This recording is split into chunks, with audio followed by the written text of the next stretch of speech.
Hello and welcome to Weirdos in the Wild with our co-host, AJ Oxley, paranormal investigator with Beyond This Life Paranormal and multi-generational paranormal enthusiast, and Lynn Tincher, Beyond This Life paranormal investigator, Reiki master, published author, and near-death experiencer. Travel with them, a couple of everyday weirdos on a wild ride to all things paranormal and metaphysical. Coming up on Weirdos in the Wild, are giants still among us? AJ and Lynn have a discussion on giants past and present. Listen in. Hydra Publications is your one-stop for the best in genre fiction. Secrets and Blood is the debut horror novel from Dewey Hensley. Evangeline Grace, the sheriff in a small town, eastern Kentucky coal mining county, longs to start a new life in another place. However, present and past evils conspire to jeopardize her plans and end the lives of those she loves, including her brother Sheldon, whom she promised to protect. Drugs, feuds, and her beliefs stand in the way of identifying the notorious Highlander in time to live her dream. However, menace reaches from Madison County's past.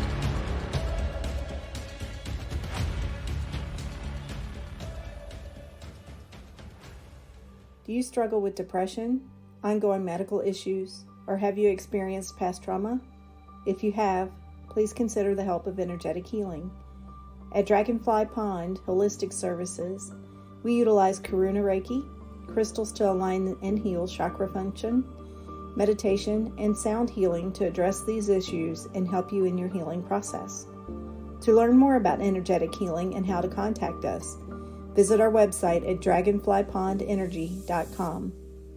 For those who call in to schedule an appointment, mention this ad and receive $25 off your initial visit.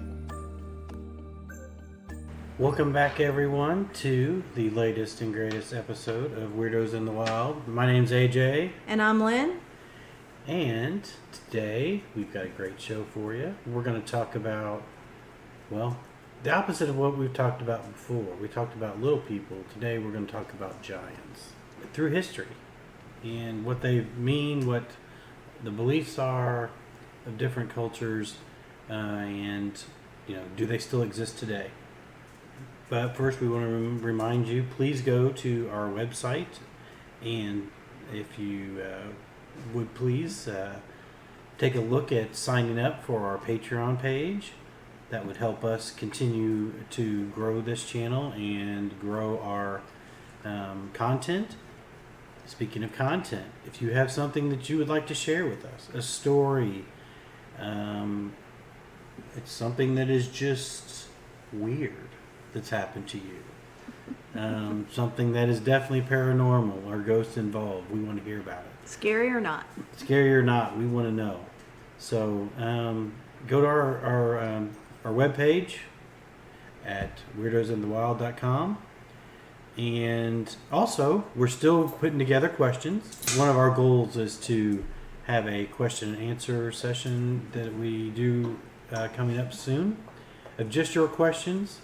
And we've got some so far, and we're still looking for more.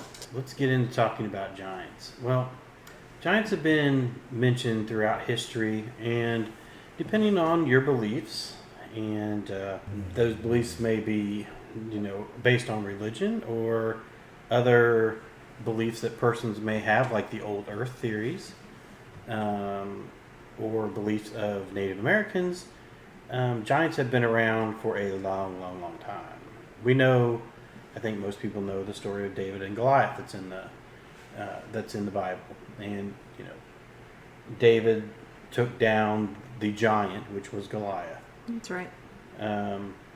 But there's other places in the Bible that giants are discussed, and specifically the Nephilim. Well, when we talk about the Nephilim, you get a whole lot of different theories and a whole lot of different takes on the Nephilim. If you believe what is in the Bible, it is referenced. The main reference is in Genesis, and it's very ambiguous, and it's kind of disputed what it is. It's very loosely translated as the term either as a giant or the word fallen. So there it takes two different paths. Is it a giant or is it a fallen angel? The belief that the giant or the Nephilim were fallen angels has taken a lot of different paths. One being is that the Nephilim were believed to be on this earth right at the time or right before the account of Noah's Ark. And then if you believe that, there's the saying that if you're in those days and also after that when the Son of God came into the daughters of man and they bore children to them, the same were the mighty men, that they were old, the men of the renown. So you could believe that these giants also then had children with women at that time. You could believe that the fallen angels or Nephilims, whichever one you want to call them, that they were having their own kind of breed, their own, I don't know, species. I don't know what you want to call it, I guess. So I'm guessing they were breeding with regular sized people, basically. And you also have the idea that they were the fallen angels, or that God had placed them here, and that there was a belief that most of them, but not all, because there is a belief that they still are around, that most of them then perished at the time of the Great Flood. So they weren't invited on the ark. There was no twos of them on the ark. No, there was none of those at that time. There also is the interpretation that that giants show up in other places, like Greek mythology, and we know that there are lots of Greek gods that were supposed to be giant in size, and that were very strong, very powerful. If you look at it, it's when we talk about these giants that are still supposedly people have encountered over the last few hundred years. It's not a god-like of creature. It is more of just a giant human being. If you think about like a god-like creature that the Greeks or the Romans had, they all had some sort of power. Special power, yeah. Yes. Like Poseidon with his trident and Exactly. When we talk about giants, it seems like that they are just giant people. Large and strong. Large and strong. And they're not Andre the Giant either, so don't say that. I knew you were. But all right. But I guess if you think about somebody that would be that big, Andre the Giant was 7'6" and 500 pounds. Yeah. So he was a giant of a man compared to most people of today's world. Fallen angels was really the other part of that. And it also, that also comes from the interpretation that's in the Bible in Genesis that says that these were falling angels. So if you also believe that there are the fallen angels, there is also a belief that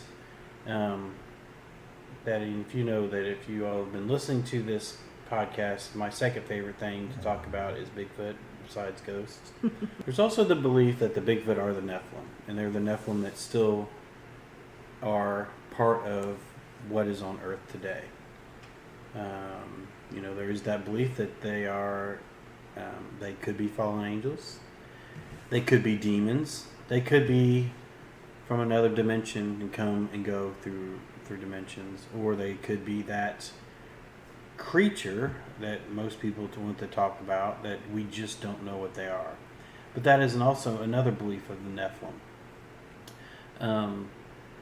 I came across a very interesting list, though, and I wanted to share that with you because I think you'll find this interesting too. And it is evidence, hard evidence of giants that existed in the United States. Wow. And one of these is I'm just going to go through, there's a list here. I'll just kind of give you the time and the place and where these were found. Serpent Mound in Ohio, which you may have actually heard of because I've actually been there. Oh, no, I have not. Yes. So I'll learn.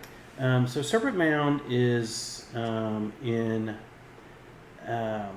Ohio. It's near a city called Peebles, near a bigger city near Portsmouth, Ohio, which is where my family's from. Is that northern? Southern Ohio, Southern. on the Ohio River, we're kind of near where Kentucky, Ohio, and West Virginia all come together. Mm. You can tell I don't get to Southern Ohio much. And it's a prehistoric mound that was believed to have been built by Native Americans. It is 1,370 feet long, and it's shaped as it's a serpent. That's the name. In 1890s, there was a excavation, a part of it, and what was discovered was remains of human type remains that were 7 foot tall. So if you could think in the late 1800s, early 1900s, people were much smaller at that point in time. So if you think that this was made, hundreds to thousands of years ago, and a being was 7 foot tall, and actually they believed that the one they found, that they estimated its lower legs were not attached correctly. Somehow maybe it had been moved, it had shifted over time, what have you, which could make it mean that if it was an intact person, it may have been 8 foot tall. So you can imagine that at that point in time, hundreds of years ago, 8 foot tall would have been a giant. That'd have been like 9-10 feet now. Sure. Yeah. Yeah. And then they also found in West Virginia, in a similar type of situation, in a mound in West Virginia called Crescent Mound. This was in 1959. They found skeletons there that were 7 foot 2 inches tall, and they also believe that these were roughly in that same time period, and then they also around that same time unearthed in what was called Moundsville, Alabama, in a very similar situation, doing an anthropology dig from that was done by the University of Oklahoma. They came across people that were 7'6" and 6-7 foot skeletons. So there was also found a skeleton that was 7 foot 5 inches, and what they said, several that were over 8 feet in 8 feet tall, and those were actually verified by the Smithsonian Institute. And then also in Pennsylvania, they found over 8 foot tall skeletons there as well. So kind of in that whole area of that southern Ohio, Pennsylvania, West Virginia, right in that area, for some reason, there seems to be a very large group of people that lived in that area. I wonder, didn't you say it was Serpent Mound? Serpent Mound is in Ohio. Moundsville. Uh-huh. So what is it about the mounds? Are they maybe burial areas? Yes, or something? they're burial mounds. And it's Okay. funny, the next one we come to is mounds that are in Iowa. And in Iowa, they found found skeletal remains that were 7 foot 6 inches tall. Wow. So, the belief, I think that, a lot of these mounds were made by Native Americans. Right. So, could there have been an early race of Native Americans that were between 7 and 8 foot tall? Could be. Now, we were talking about Bigfoot a moment ago. What's the average height of Bigfoot? Is it like 8 to 10 feet? Well, it depends on the area of the country. Okay. You usually hear in this part of the world, in the lower parts of the United States, 7, 8 foot. It's not unlikely though if you get up into Washington, Canada, that's where you hear about the 10 and 12 footers. So I mean, it's definitely in the realm that these beings or these skeletal remains could it have been some sort of species like a Bigfoot that is, we know Bigfoot is intelligent. Right. There's a belief that they do bury their dead by many people. Yeah. Maybe it is. Maybe it is something like that. I wish they could tell from DNA or, I'm sure we could probably do some research to find out if they've mapped some DNA from this so that we could learn if it's more human or more whatever or something completely foreign. No one knows. Mm-hmm. Yeah. Or to see, if maybe this whole race had what is it, giantism, I think is the common term for like a growth hormone that causes people to get extra large now. Like Andre the Giant? Yeah. So I'm not very technical with all that stuff. But. No, there is a disease, if I guess if you want to call it that people have, like Andre the Giant, where they continually grow. His body continued to grow for his entire life. What eventually killed him was his body basically outgrew his organs. Yeah. But there is that disease, and it is treatable. Because it's hormonal, right? Mm-hmm. I think so. Yeah. Yep. So, very similar account comes out of Missouri in the 1930s, in which they found an 8-foot skeleton. And again, another one out of Ohio, in Miamisburg, Ohio. A 8-foot, 1.5-inch skeleton that was believed to. It was in a mound again, and it was believed to be built by the Adena culture, somewhere between 1000 and 200 BC. And again, that was over 8 foot tall. A skeleton was found there. I'm kind of going down this list, and as the list we get to, they kind of get a little bit taller each time. The San Diego giant, and this is a report of a mummy giant that was found in San Diego. At first, they thought it was a hoax, but after a closer look and some intrigue, it appears that this was for real a mummy of some sort of giant person. And it was actually looked at by the Smithsonian again, and it was verified at that point that they believed it was. Sometime later, again, they said it was a hoax. So that one's still kind of up in the air. But the strange part about it is, sometime after that, there were more mounds found in Oklahoma, and a very similar 8-foot 5-inch skeleton was found. The funny part about that one is it was on display, and then it disappeared. Imagine that. Imagine that. This one I've heard of before. This is one of the few I had heard of, and it was the Catalina Island, California one. And I think everybody knows what Catalina Island is, off the coast of California.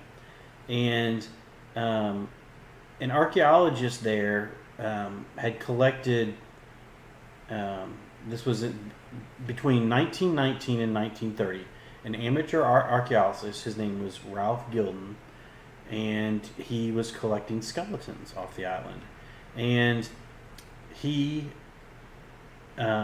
was working for what was called the Hay Foundation of New York, and he unearthed a skeleton that was 9 foot 2 inches tall, and several that were over 7 inches tall.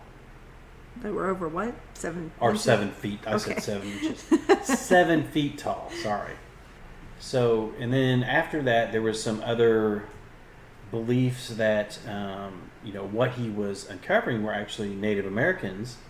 There was other expeditions that were done, and in one of these expeditions, they were able to unearth a skeleton that was 7 foot 2 inches tall, and they also uncovered a 28-inch femur. So that's in the leg, right? In the leg. So that's the big femur bone, yeah. that's over 2 feet long. I mean, that's... Mine's maybe 1.5 feet, So... if even that much, from what I can tell. Yeah. The next one comes out of Arkansas, and it's called the Beaver Lake Ozark Caves, and this came from 1913 when they found a nearly 10-foot skeleton and a number of huge skulls.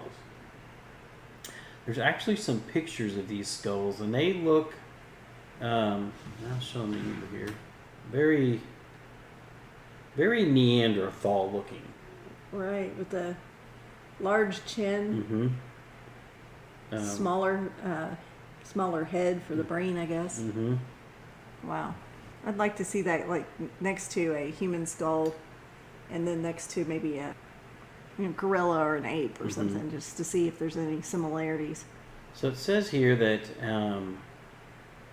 this came out of a cave, and they dug these out of ashes that were in the cave, and they were about 3 feet deep. And he found the remains of several human skeletons, including an almost perfect skull, which differed in many particulars from the modern specimen. When partly joined, the largest skeleton was over 10 feet tall, and they believed them to be approximately 1,000 years old. We also have, coming out, another one out of California, in which this was in the 1833. They found a 12-foot sarcophagus at Lomco Rancho, and in there was a skeleton of a giant man that was about 12 foot tall. The grave was surrounded by carved shells, huge stone axes, 2 spears, and thin sheets of what was a purple mineral with quartz covering the skeleton. Were the I don't know if it said anything there, like the tools were his size? It just said huge stone axes. Huge. So, Yeah. Yeah.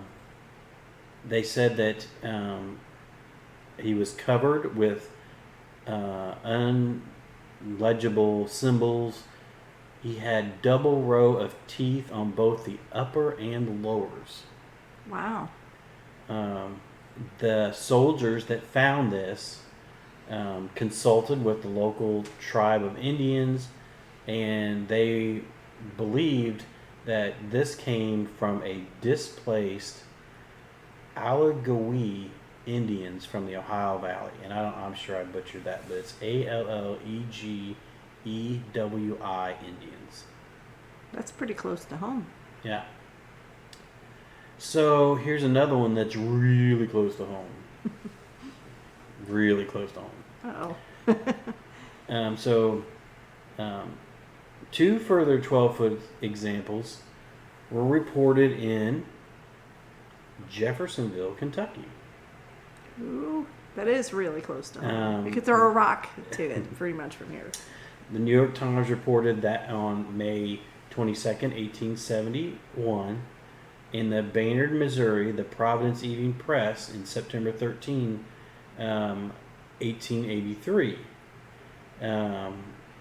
So that's really all we know about those, is that those were reported in the newspaper, but obviously being very, very close here. Also, a newspaper in Wisconsin, Janesville, Wisconsin, had said a 13-foot skeleton, had been 13 foot? 13-foot skeleton had been unearthed in Janesville. If you put me and you together, we don't reach 13 feet. Nope. Wow. And then there's also the New York Times reported that on April 15th, 1886, a 14-foot skeleton was unearthed at Othman Mounds, Etowah Mounds.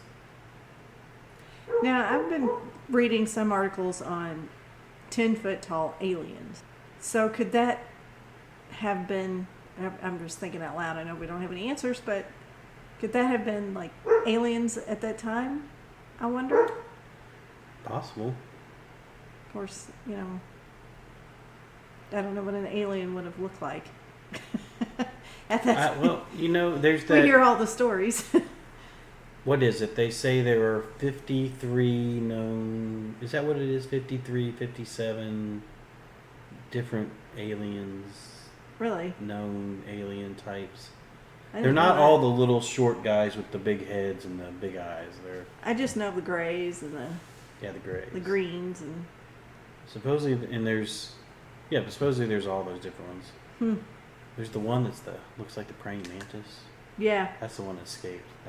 that's the one we talked about the other Yes, day. that That's one's another episode. Yeah, that's a different episode. Anyway, so here's the biggest and the tallest one. West Hickory, Pennsylvania in 1870, an 18-foot skeleton. The report came from the Oil City Times in 1870 and unearthed the immense armor. It revealed some startling anatomical oddities and the skeleton that reached a staggering height, the tallest example that has ever been came across. So here's what it says about the 18-foot. They exhumed an enormous helmet of iron, which was corroded with rust. Further digging brought to light a sword that measured 9 feet in length. I'd hate to try to pick that one up I mean, and use it. if you're but I guess if you're 18 foot tall, a 9-foot sword, just about right. Yeah, I guess so. And it also said, the report also said, a well-preserved skeleton of an enormous giant. The bones of the skeleton were remarkably white. The teeth were all in place, and all of them were double and of extraordinary size. Double like the 2 rows? Like the 2 rows, like the other report. Dang. No wonder all the mythology comes out that these things eat people. They have the teeth to do it. Again, interesting discovery was reported to be buried below a mound. Imagine that. Imagine that. So somewhere along the way, that has to do very much with it. The mound builders of those times, and were they giant people? And that was that just their way of burying their dead? So where we keep saying that these things have been unearthed. Is there anywhere these are on display, or have they all kind of disappeared? Well, there are a lot of these that they say that were, like, I'm reading this right here. It says there is actually a book that was written, and one of the books is called "Secrets in the Mounds and the Smithsonian Files." So as we went through this and talked about this, a lot of these were examined by experts from the Smithsonian Institute. Right. So It is interesting. I do believe that is it the Catalina one where, and don't quote me on this, but I believe the Catalina one's the one where like all that stuff just disappeared. Yeah. So if you're a conspiracy theorist, there's the belief that this stuff disappears because it doesn't fit in with what we believe history is.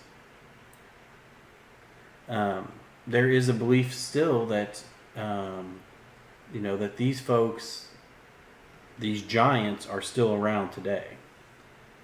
There's a belief from some of the Native Americans that that if you believe in the inner Earth theory, that's where those giants live, is in the inner Earth.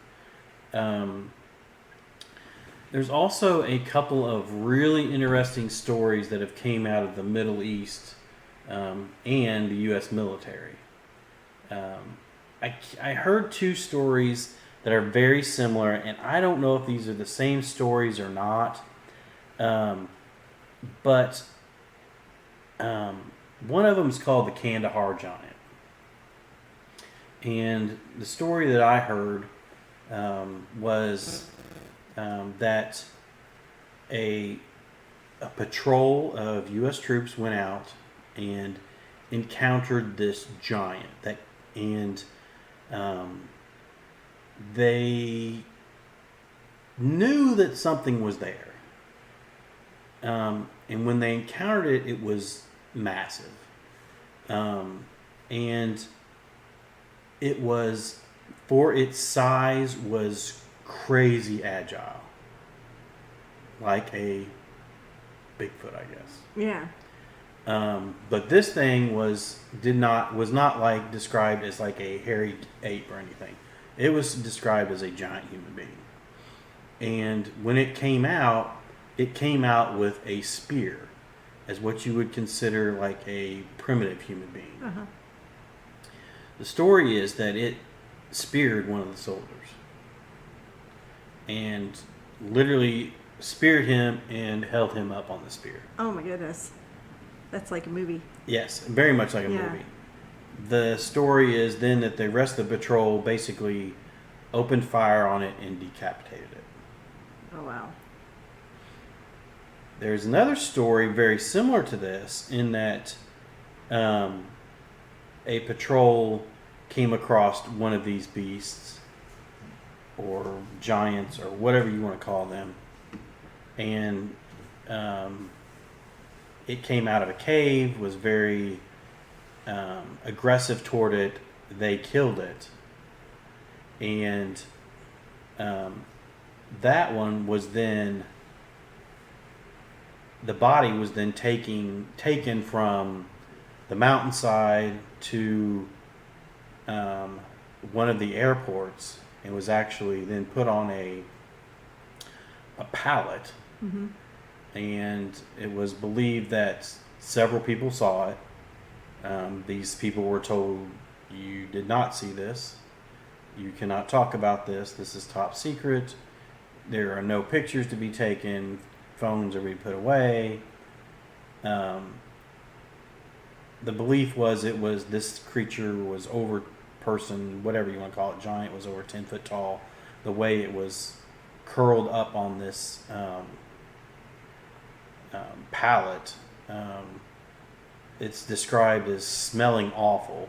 Uh-huh. Not like smelling like decay, but just smelling like awful. Like it's never like had a bath. Awful. Like a Bigfoot awful Yeah. smell.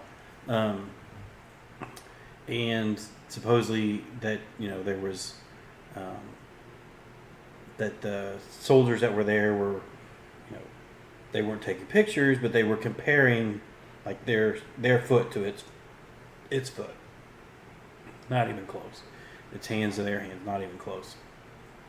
Supposedly that was put on an airplane. It was flown from the Middle East, Kandahar, to Germany, and then supposedly it was sent on to the story is it was sent to Wright-Patterson Air Force Base in Dayton, Ohio. So the giant may be with the aliens that are at Wright-Pat, right? Yeah. Because because we all know that's where they are. At least one or two. At least the ones from Roswell, right? That's where they're supposed to be. Was it Hangar 50? Hangar 13? Area 51, Hangar... I forget. That's a different. That's another episode. That's a different episode. Anyway, so that's really what I found about. Very interesting stuff from 1000 BC to literally to today's world. That's interesting, and I was just looking up when I asked the question a minute ago about if they were any on display. There was one on display in London, but this was a man that was 7'7", and his dying request was to be buried at sea. So they took him off a display and buried him. So evidently that was just a very large man, because he made his request, and no one thought anything different about him other than he was really large.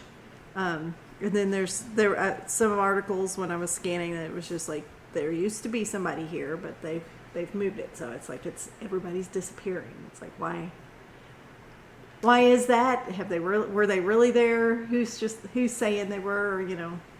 It does make you a lot of conspiracy there. It does make you think about the conspiracy part of it, and does it not fit? Right. So maybe not. I don't know. One thing I've learned about this world of weird things that we have waded into is that I just don't say no to things anymore. Right. Yeah. Who am I to judge? Because every time I say no, I get proved wrong. No. It's every time we go on any investigation, something different happens, and we're like, oh crap, that's real too. Yep. So I don't discount anything anymore. But I guess now would be a good time to take a break. Yes. Let's take a break. Let's hear from our sponsors. We want to give a shout out to Hydra Publications and Dragonfly Pond Holistic Services. They've been with us since day one. We really appreciate your all's support. If you're interested in being another one of our sponsors, we have slots open.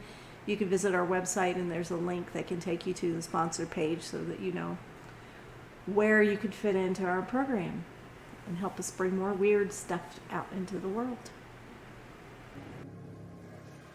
Hydra Publications is your one-stop for the best in genre fiction. Secrets and Blood is the debut horror novel from Dewey Hensley.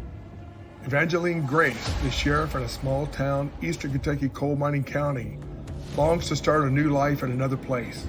However, present and past evils conspire to jeopardize her plans and end the lives of those she loves, including her brother Sheldon, whom she promised to protect. Drugs, feuds, and her beliefs stand in the way of identifying notorious Highlander in time to live her dream. However, menace reaches from Madison County's past.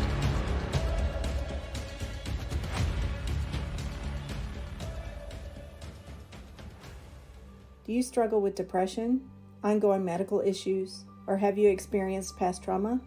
If you have, please consider the help of energetic healing. At Dragonfly Pond Holistic Services, we utilize Karuna Reiki, crystals to align and heal chakra function, meditation, and sound healing to address these issues and help you in your healing process. To learn more about energetic healing and how to contact us, visit our website at dragonflypondenergy.com. For those who call in to schedule an appointment, mention this ad and receive $25 off your initial visit.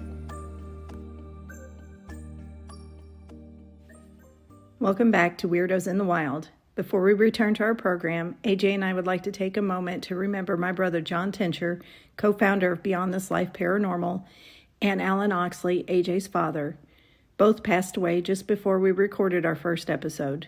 Each and every episode going forward, from this one on, will be in remembrance of them. Thank you. All right. Well, please visit our sponsors. We love them. We need them. They keep us going, and they keep things weird here for you all too. So, Lynn, let's see what you got here now. Let's keep talking giants. All right, I went down the path of more of the lore and the stories behind giants.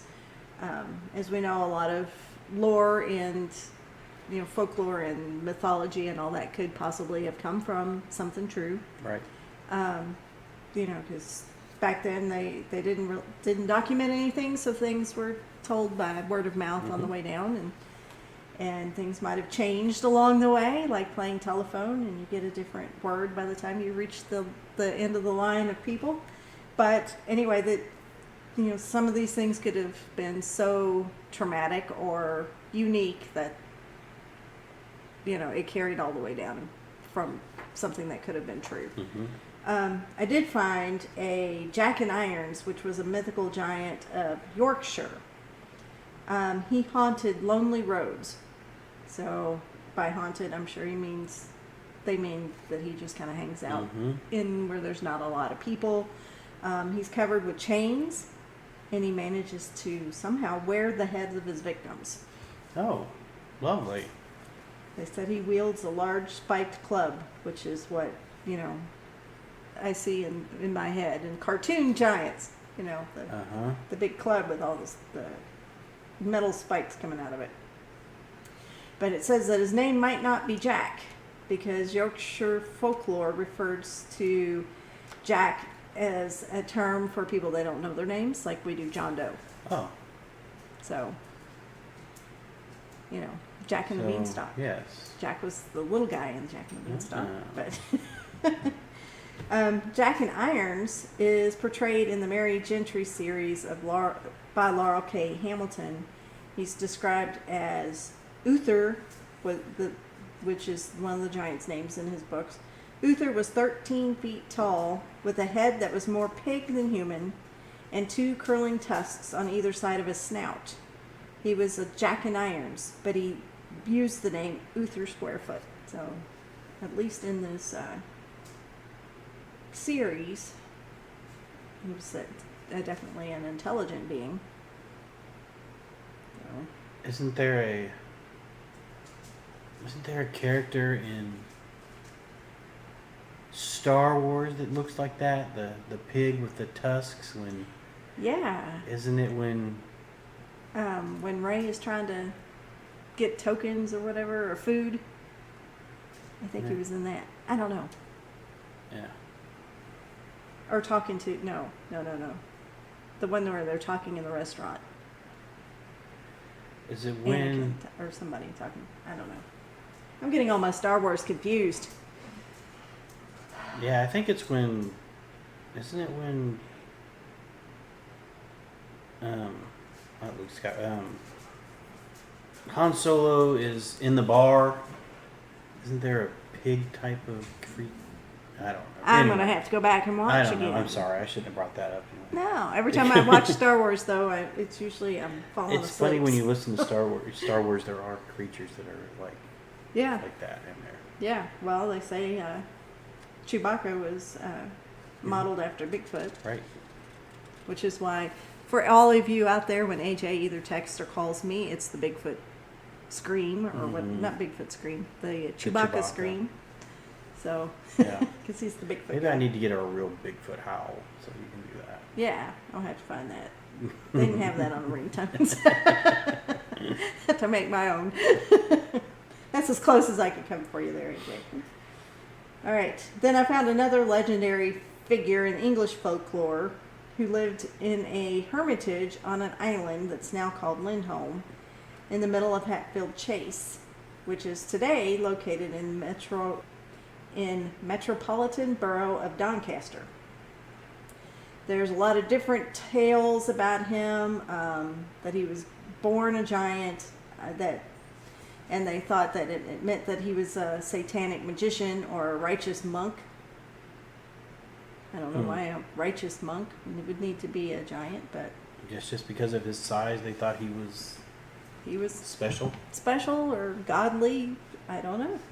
What can be what they were talking about, that he was a real hermit, living all by himself, likely where a Buddhist center stands now. And I cannot pronounce this Buddhist center, and it's 5 words long, like Rangjung Yeshe Gomde Tibetan Buddhist Center. Okay. So, I'm glad you tried that, not me. I got to take one every now and then for the team here. The earliest report of William, which is what they called him, comes from the will of John Simpson of Fish Lake, dated March 23rd, 1407, in which he bequeathed 7 pence to the hermit of Lindholm. Okay. Evidently, he was a nice guy. According to Yorkshire Archaeological Journal, Dr. Nathaniel Johnston, he had information and references to the occupants of Hermitage there, and he had records of William. And on July 28th, 1697, he wrote, having been in Yorkshire this last week, I met with diverse learned and indigenous gentlemen who told me a great many observable things. It was upon Hanson's house at Hale Hill, Woodhouse. They have a lot of names for a place. Yes, they do. That St. William Lindholm set his wagon. So he put his wagon down and I guess took up residence. Once Hanson lived there then, and it says look and see when Hanson's lived, and you may find perhaps when William A. Landholm lived. So that was kind of interesting. I thought he just went and put his wagon down and That's took a up good way residence. of putting it, isn't it? Like, Yeah. like the wagon broke down here, so that's what we say. I'm going to put my flag, stake my claim right here. I'm not going any further. But they did some more research in the history and topography of the island of Axholm and uncovered that burial stone of William Lindholm was no longer there. However, his burial place was still at that time visible, the stone having been broken down and used as cobblestone by a previous owner of the land. So they desecrated his grave, I guess. Let's see. He stated that upon exhuming his body, they uncovered a skull, a tooth, a hip bone from a very large human, as well as the remains of a bag of hemp seed and a large beaten copper plate with 2 chevrons on it. So we do know he existed. Yeah, they found parts of him, I guess. The other thing that I found I thought interesting was, you hear about this, especially in like Tolkien and the Middle Earth theory and all that, is ogres, which is a legendary monster depicted as large, hideous, man-like being that eats ordinary human beings, especially infants and children. So It's not Shrek. Huh? It's not Shrek. No, not Shrek. So ogres are often depicted as inhumanly large, tall, and have disproportionately large head, lots of hair, unusually colored skin, and is always hungry and has a very strong body. Ogres are closely linked with giants and with human cannibals in mythology. Shrek, not a cannibal. No. All right, I found another one in, it says it's in Estonian versions, so wherever Estonia or whatever Estonian Let's is. see. Estonia is that in Eastern Europe, Western Russia? Maybe. But there's Vanuatu, which is also known as the Empty One, or Vanapagan, which means Old Devil. And it's a devil or god of the underworld, a giant farmer who is more stupid than malevolent. Oh, okay. So we got, not very intelligent being here. They said that he was the worst enemy of Sir Toll, a giant in the folklore of the island Saaremaa, Saaremaaa. Toll was decapitated during a battle with Vanuatu's forces, and Vanuatu sometimes wears a hat of fingernails that makes him invisible. Okay. Now these were both giants, Mm-hmm. and then the hat of fingernails makes him invisible. Don't go saving your fingernail clippings. All right, that's a new one right there. I've never heard that before. Or your toenail clippings. Ugh, don't even go there. That'll make you invisible. I've never heard that. And then I ran across something called berg monk or mountain monk. So here again we have a monk. That's Okay. rather large.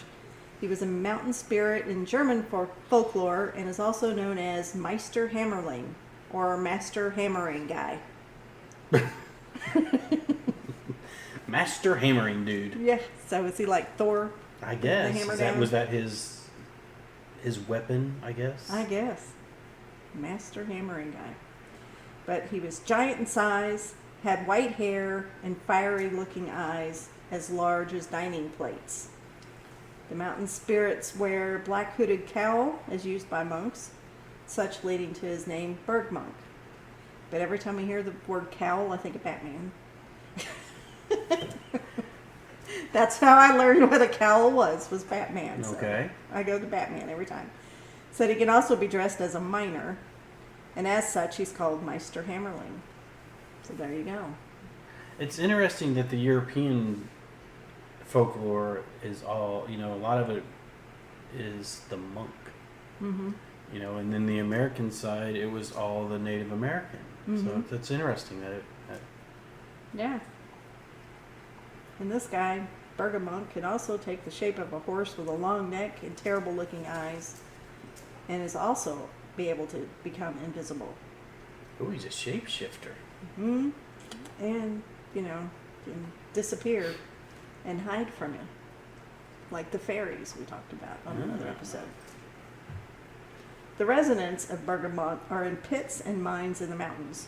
There he's active well deep in the pits as he is up on service, especially on Fridays. He's very busy on Fridays. Fridays is his day. Don't bother him on a Monday. But Friday, he's ready to Friday, party. he'll get you. Yeah. It says he fills the excavated ores from one bucket to another. The Bergamont should be given his head because he will violate anyone who dares to scold his futile effort. However you want to interpret that. Okay. But he said he's generally an erratic and dangerous being. His breath is poisonous. Oh, he's got bad breath. Yes, and he's able to kill 12 people at once. Oh, with his bad breath? I've been playing a lot of Puzzle Quest on my Let's go to the computer. dentist. Come on. It makes me think of one of the spells. It's some kind of bad breath. Anyway, says he also sometimes grasps a miner and puts him down at another place with so much strength that the miner's limbs are shattered. But he loves playing jokes and is known to be very hot-tempered. He doesn't like being denied or joked about and will surely punish those who deny him. But he has a good side. He could also be just and helpful, guarding the miners and punishing the evil ones. He punishes vices such as whistling. Okay, don't whistle in the mine. Don't whistle. Don't cuss. Damn it. Egoism, infidelity, and idleness. So don't be lazy, especially on Friday. Yeah, don't do any of that stuff on Friday. But he sometimes gives the miners the lamps, whose lamps are in danger of going out, he gives them oil from this giant pit lamp. The oil never diminishes and burns steadily even for years. Huh. I'd like to know his secret. That's interesting. Yeah. But he's also able to excavate more ore in 1 hour than the miners are able to in a week. So he is helpful. So he is helpful. Just don't whistle or, Talk to him on a Friday. or, cuss when you drop a hammer on your toe. That's right. Okay, let's see what else I got here. The giants of myth and legend have no basis in reality, this one site said.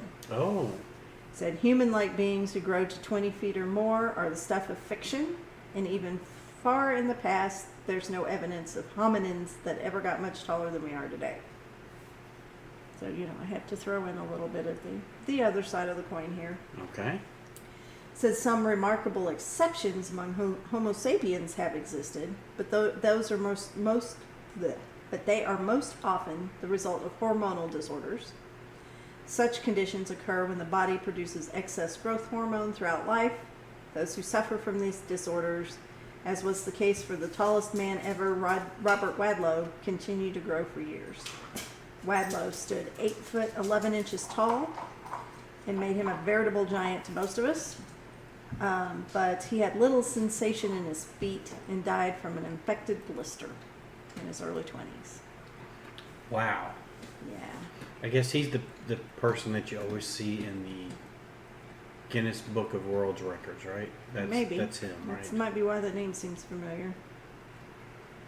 But this guy goes on to say that there are few signs that ancient humans ever grew much taller than we do, which is what we're talking about. You know, they tend to be smaller. Correct, right. Back then, so.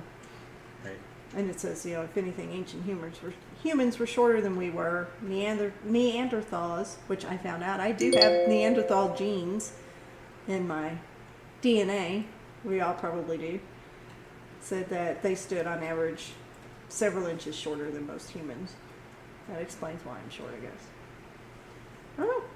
But that was interesting. The giant ape species Gigantopithecus. Black. Thank you. You say it much better than I do. Oh, that's a Bigfoot thing.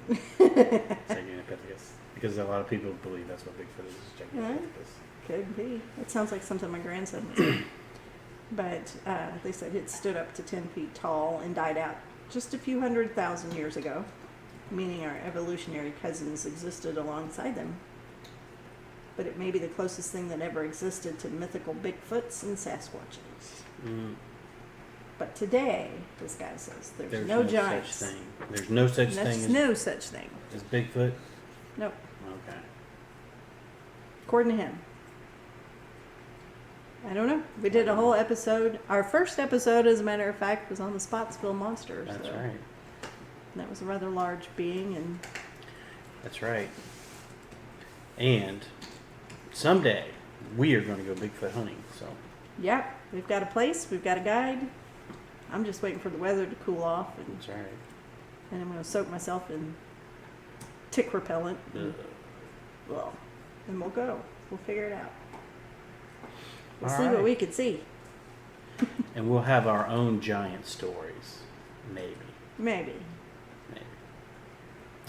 Anyway, well, I mean, that was a pretty good discussion on giants today. I hope everyone enjoyed it.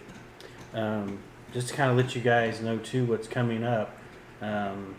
Here, starting in a couple weeks, Lynn and I are going on a huge amount of ghost stuff.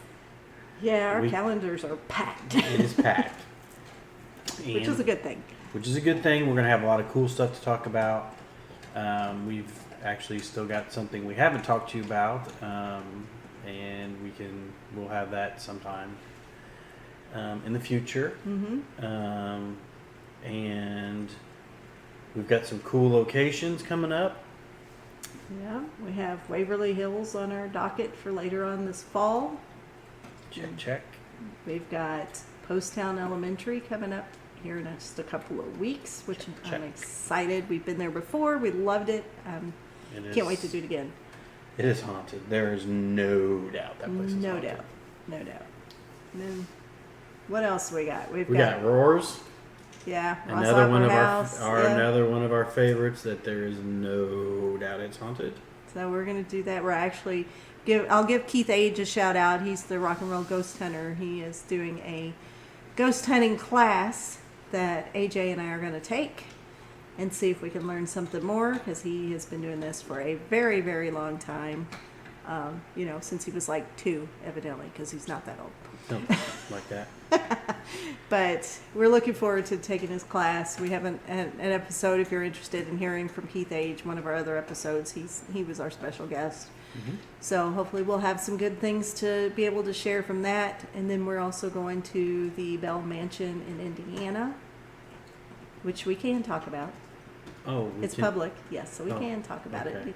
Y'all should have seen the look I just got from AJ. But it's a location that there's going to be some filming going on, and usually when we do that we have to keep it quiet. But this one is public, so we're good. Okay. And then we also have our undisclosed location that we have been back to again, and we'll talk about that in another episode.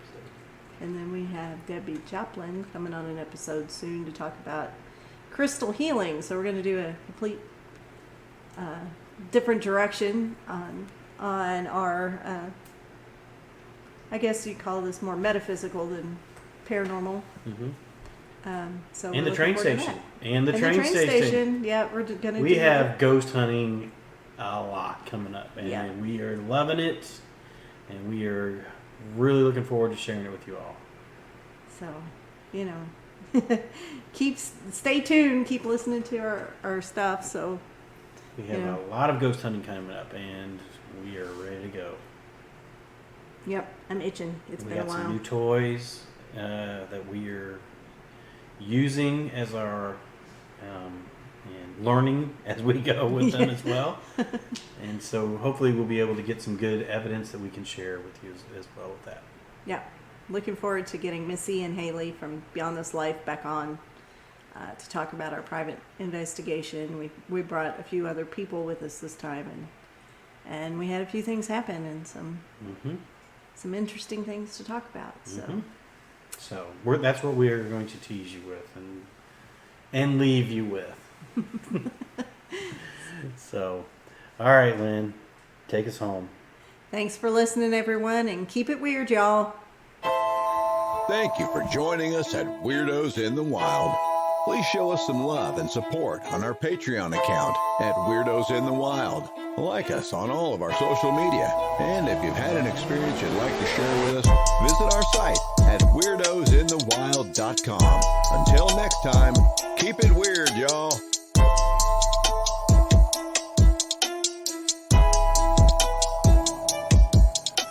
Hydra Publications is your one stop for the best in genre fiction. Secrets and Blood is the debut horror novel from Dewey Hensley. Evangeline Grace is sheriff in a small town, eastern Kentucky coal mining county, longs to start a new life in another place. However, present and past evils conspire to jeopardize her plans and end the lives of those she loves, including her brother Sheldon, whom she promised to protect. Drugs, feuds, and her beliefs stand in the way of identifying the notorious Highlander in time to live her dream. However, menace reaches from Madison County's past.